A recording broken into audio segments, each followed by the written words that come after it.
क्या child delivery के दौरान दिए गए स्पाइनल एनेस्थीसिया के कारण आपको लाइफ लॉन्ग बैक पेन हो सकता है?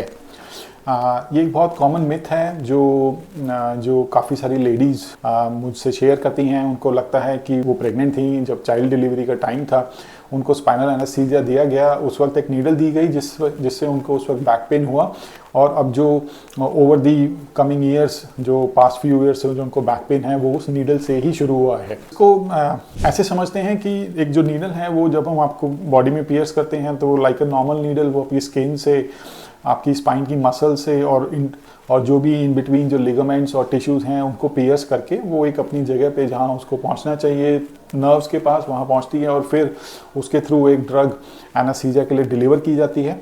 तो उससे एक लोकल ट्रॉमा या माइक्रो ट्रॉमा होना अनअवॉइडेबल है, और एक लोकल इन्फ्लेमेशन होती है जिससे बैक पेन उस वक्त होता है जो कि अंडरस्टूड है।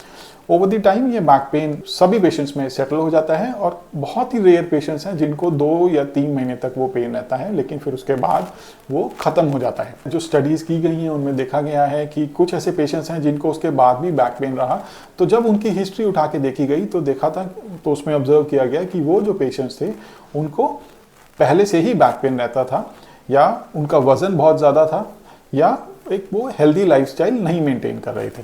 तो इफ़ यू फील कि आपका जो बैक पेन है वो स्पाइनल एनेस्थीसिया की वजह से है, तो आई वुड सजेस्ट कि आप एक हेल्दी लाइफस्टाइल, एक healthy weight, healthy diet and regular spinal exercises करें। इनसे आपको काफ़ी रिलीफ मिलेगा। द बैक पेन शुड, जो साइंटिफिकली कोई रीज़न नहीं है कि वो बैक पेन आपको इतना लॉन्ग टर्म परसिस्ट करे, और अगर वो परसिस्ट करता है तो फिर आप नियर बाय स्पाइनल सर्जन को कंसल्ट करें और उसको इन्वेस्टिगेट कराएं। अगर उसमें कोई लोकल कॉज है तो वो स्पाइन सर्जन आपको बताएंगे। अगर वो नॉर्मल पुअर हेल्थ या लाइफस्टाइल या वीक स्पाइनल मस्कुलेचर की वजह से है तो भी आपको आपका जो लोकल स्पाइन सर्जन है वो गाइड करेंगे, और उससे आप अपनी बैक पेन में इम्प्रूवमेंट नोटिस कर सकते हैं। Thank you.